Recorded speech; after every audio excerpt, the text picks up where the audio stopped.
Kalau kita mencoba menelusuri perjalanan pewartaan Paulus, di bagian akhir Paulus pernah berjalan ke Asia Kecil yang dikenal dengan sekarang itu Turki. Dan di dalam kitab Wahyu disebut 7 gereja-gereja Asia Kecil. Memang Paulus pernah ke Kapadokia, Efesus, Laodikia, dan 7 dari gereja kecil itu adalah Efesus, Smyrna, Tiatira, Sardis, Laodikia, Philadelphia, Pergamus. Apa yang terjadi dengan gereja-gereja Asia Kecil? Kalau Anda datang ke Turki, tinggal batu-batu.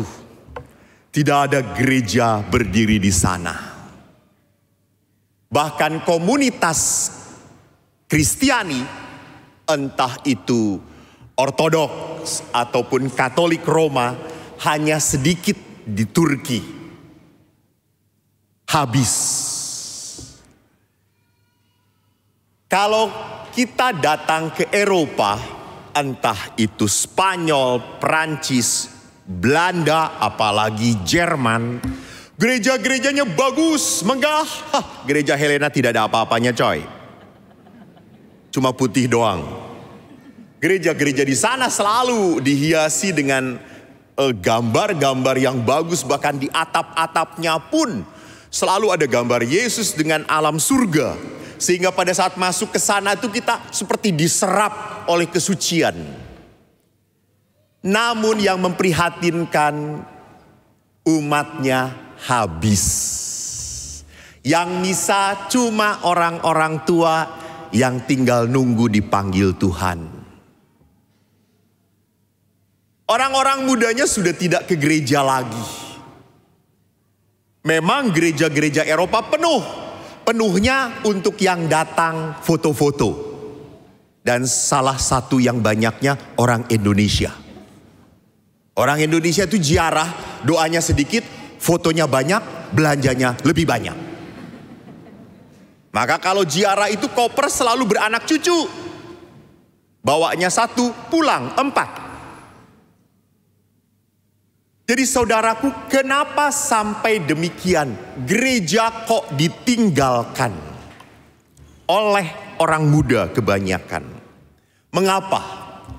Rupanya orang muda itu sekarang sudah mendewa-dewakan yang namanya kebebasan, liberality. So, atas nama kebebasan, hidup saya terserah saya.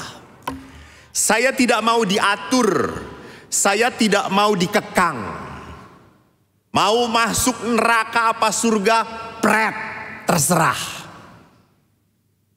Maka seluruh iman, ajaran iman pun dirasionalisasi oleh anak muda.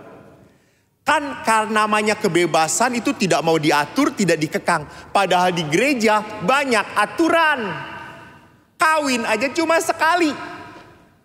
Mereka inginnya berkali-kali kayak tikus atau kelinci. Gua senang kawin, gak senang ceraiin. Gua senang kawin, gak senang lepasin. Jadi yang penting saya bisa melepaskan dan melampiaskan kebebasan saya. Karena apa? Karena asik, enjoy, you know. Kan ada iklan toh, hidup itu harus enjoy. Maka kalau ke gereja harus enjoy. Berapa yang enjoy di sini? Coba angkat kaki yang merasa terpaksa datang ke sini. Angkat kaki semua. Jadi atas nama apa? Atas nama kebebasan, iman pun akhirnya dihitung-hitung secara ekonomis. Emangnya kalau sudah berdoa hidup semakin gampang? Emangnya kalau sudah berdoa pasti diberkati? Tidak ada jaminan toh? Tidak ada, kata saya. Lalu ngapain berdoa?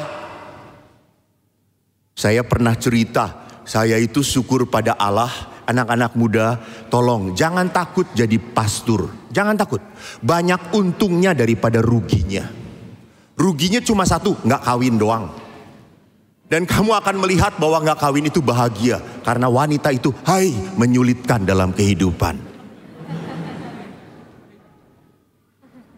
Saya itu walaupun hidup pas-pasan, tapi kalau diajak umat selalu ditraktir.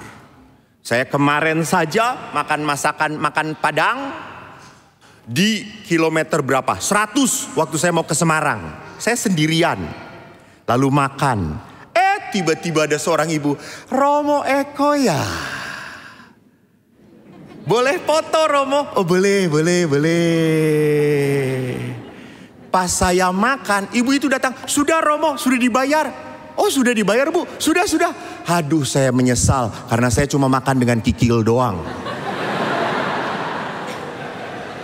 Tahu ditraktir gua makan semuanya gitu ya. Kan kalau makan sendiri kan pas-pasan toh gitu ya.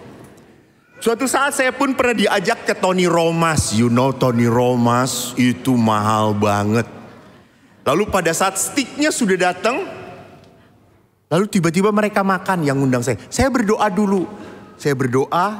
Anak yang di sebelahnya ngeliatin saya. Anaknya yang ngundang.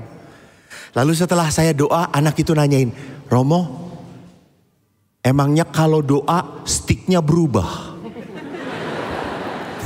Kata saya tuh, kalau anak orang lain gua udah bebesin, kata saya ini. Terus saya mengatakan, tidak, sama aja. Romo ordernya tenderloin ya tetap tenderloin. Kata saya tuh. Terus kenapa berdoa?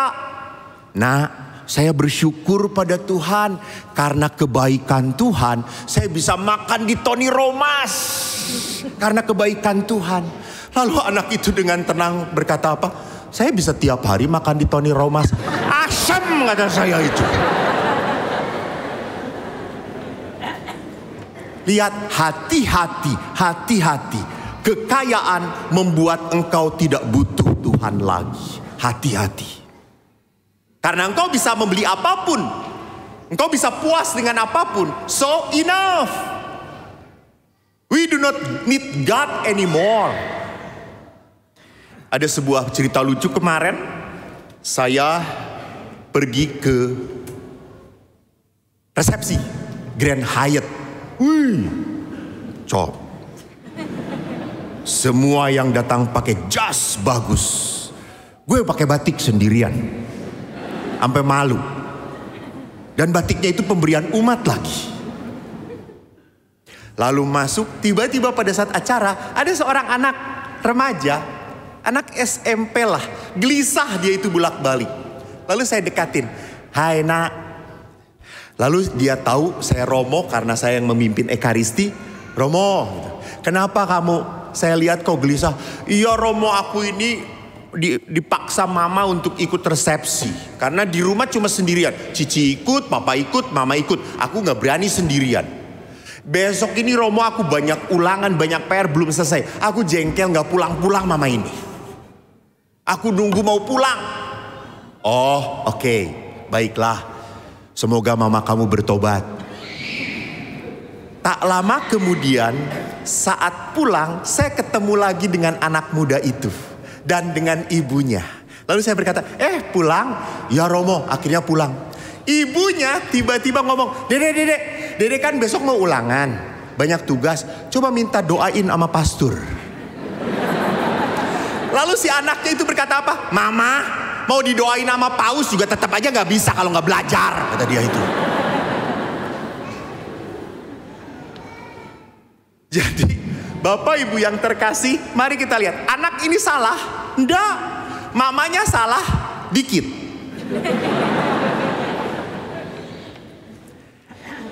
Jadi doa itu tidak pernah mempermudah hidup kita. Ingat itu.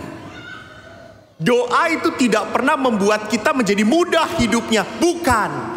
Doa itu membuat kita menjadi bertahan. Ini yang penting.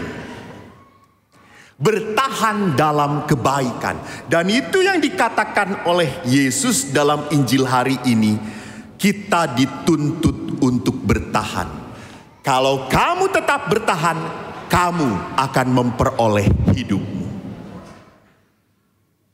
Jadi saudara-saudariku yang terkasih, Yesus mengingatkan dalam bacaan Injil, di dalam panggilan kita untuk mengikuti Dia, akan kita menghadapi penganiayaan, kesulitan, penderitaan. Itulah bagian dari sebuah perjalanan iman. Bahkan seringkali yang membuat kita menderita, yang menganiaya kita pun kadang-kadang saudara-saudari seiman kita. Banyak orang yang akhirnya ngambek, tidak mau ke gereja lagi karena melihat keburukan teladan dari pemuka-pemuka jemaatnya, termasuk keburukan teladan dari pasturnya. Mereka lupa, jangan mengikuti oknum, ikuti Yesus. Kalau mengikuti oknum, kita akhirnya akan up and down dalam mengikuti Tuhan. Sekali lagi, mari kita belajar bertahan dalam hidup iman kita. Di saat Anda mulai lelah, lemah, dan hampir jatuh, tetap pandang Allah. Dialah sumber kekuatan, penghiburan, dan keteguhan hidup kita.